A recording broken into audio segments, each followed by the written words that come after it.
Hi, and welcome to my channel. My name is Damina Vantana, and I have been a professional dominatrix in Washington, D.C. for most of my adult life. I've also been a sexual health educator for over a decade. And what I'm about to bring you on this channel is a result of the 10 years I've taught teaching at Hopkins, among other places, but primarily there because that was my laboratory where I got a chance to work out my ideas with some of the brightest minds in the world. And I am so grateful to be here today because, wow, dating. It's challenging, right? Especially these days, maybe more so than ever. And as an adult single woman who has been dating for longer than some of you are alive, and as a professional dominatrix who has gotten to know the heart of many men and has heard things they won't tell anybody else, and as a survivor of domestic violence who has finally liberated herself from those abusive cycles, I know what I'm talking about.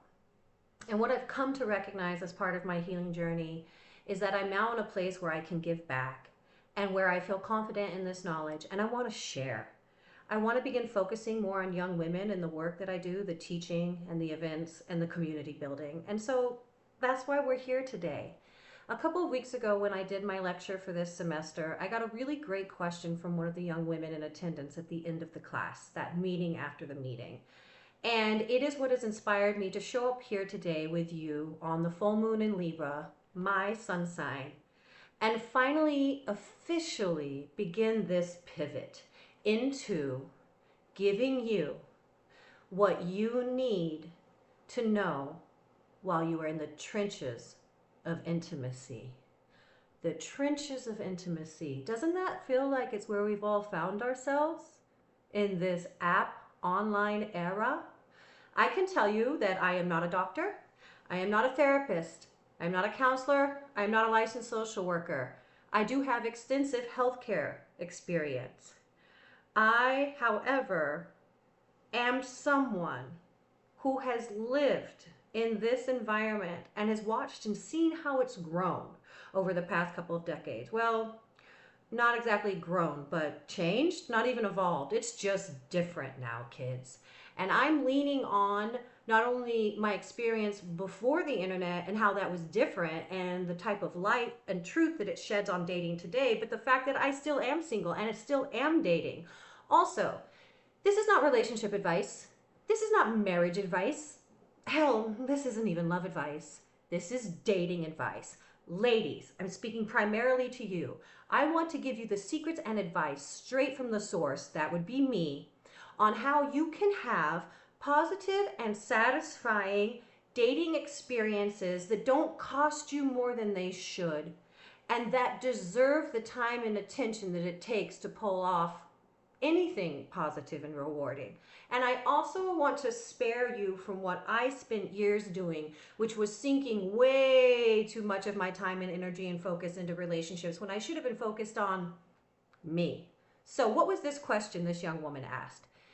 She asked, what about when the guy says his dick doesn't work with condoms? Oh, this is a good one. It's a really good question. So some men will say that if they put a condom on, they lose their erection.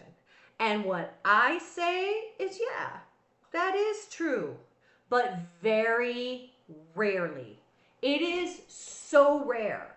And how do you know it's real? How do I know it's rare? Because when it's real, because believe me, I put a condom on everything, but not then, doesn't work. What do you do? How do you tell the difference? Okay, let's start with, how do you tell the difference between somebody who's actually suffering from this very rare circumstance and somebody who's just being indignant and egotistical? Because when the man who's actually, or the male member owning person who's actually living with this problem their entire life tells you, has that absolutely necessary, unavoidable, awkward conversation that they themselves always know is coming, it's like this. Okay, I gotta tell you something. And they look as despondent and deflated and humiliated and frustrated as their little member did when he tried to put that condom on. Now, the other guy is going to act indignant and angry and like there's something wrong with you that you don't want to hand over the goods without any protection.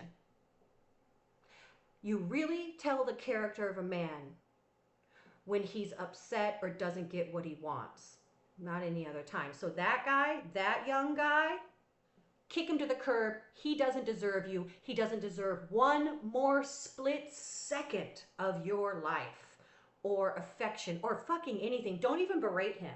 I am telling you as a dominatrix, the number one way to punish somebody is to cut them off. Silence hurts more than anything else. So get rid of that guy. This guy over here, the despondent, deflated one, could be a really great guy. Could be somebody you want to experience intimacy with. Okay, great. It's his duty to go get tested before you do that. It's his responsibility to suggest that for the relationship or the hookup or the get together, whatever y'all are doing. And you also need to return the favor because now you are choosing to engage in these special circumstances and you need to get tested as well. And you all need to come together within 3 to 7 days, maybe stretch it out to 2 weeks from the time you get your tests done. The results should come immediately or within 3 days, maybe 5. Things are fast now. And then you should be with nobody else during that time. Makes sense, right? And if you are both willing to see each other enough and hear each other enough and be honest and vulnerable enough to have that conversation and jump through those hoops, I guarantee even if the sex is bad, the experience is still going to be good because you will have truly connected with one another. So, quick review. If he's angry and indignant, he's lying. Kick him to the curb. If he's deflated and humiliated, he's probably telling the truth. You both need to go get tested. All right, so that was Q&A lesson number 1 here today on the full moon. In 2 weeks, pardon me, on the Sunday-ish, Monday-ish, closest to the next new moon, which is going to be the 21st of April. Wait, what's today? Oh, shit. No, it's going to be the 7th. My apologies, guys. We're still in March, technically. So on April 7th, that's a Sunday, we're going to gather together online for a live stream event where you'll be able to ask me about this bit of advice and anything else you might be, dying to know, all your burning questions.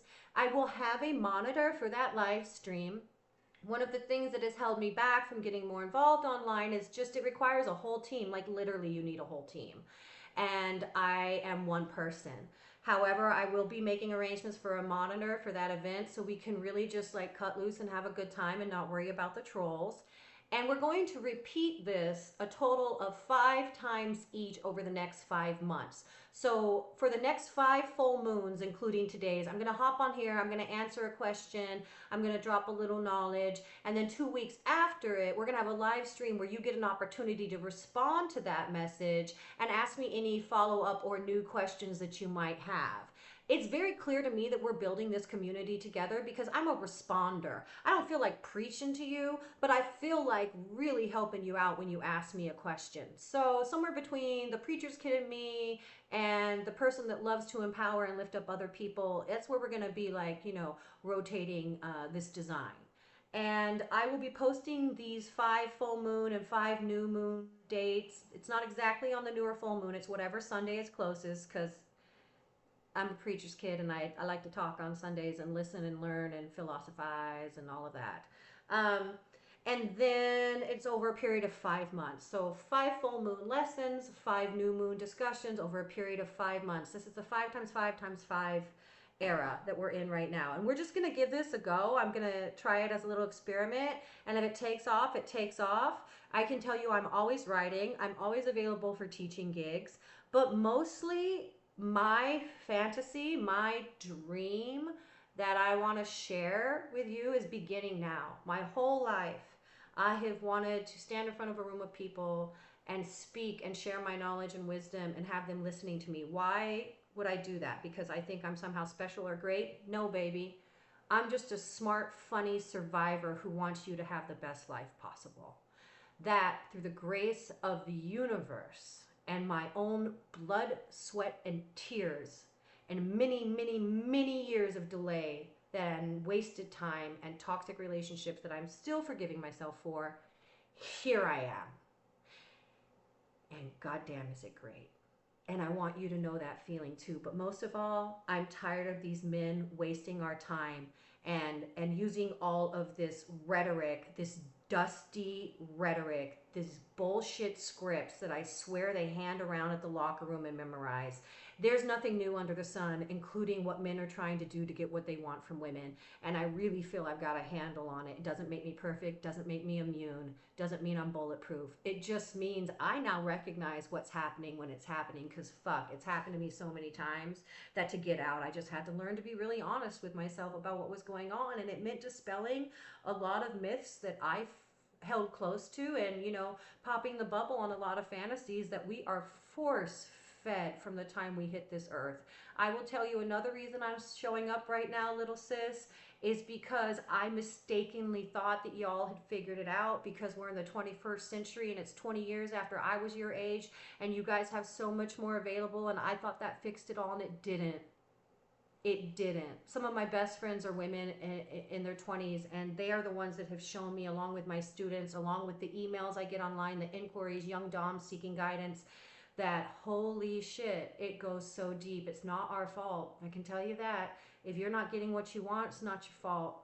The system is just stacked against us to keep us continuing to be plagiarized by men and their desires, and I just don't want to do that anymore. I know that there is a better way, and I do believe that together we can achieve it, because it's going to require us changing the conditioning of how human beings of any identity and persuasion relate. And so I'm here for you.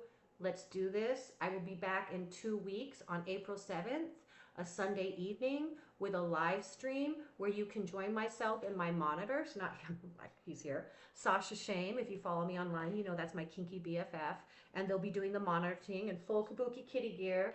And since you'll be sitting at home, if you want to dress up in your finest fetish gear, feel free to do that. But I just wanted to say I couldn't let this full moon and this opportunity and this moment in my life pass me by without standing up and saying, hey, it's me.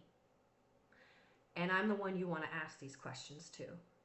And as much as that makes my perfectionism flare and my desire to run away flare up, and any sense of imposter syndrome I might have flare up, fuck all that noise. I ain't gonna listen to that noise. I'm gonna listen to you.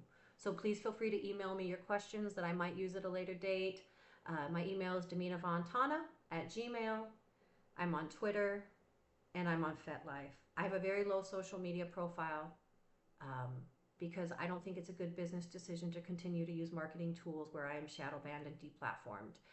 I'm not going to get into that right now. That's something we can discuss another time. This is about you. Remember what I said. Condoms usually work, like almost all the time. So if he says they don't, he should be sad and he should offer to get tested.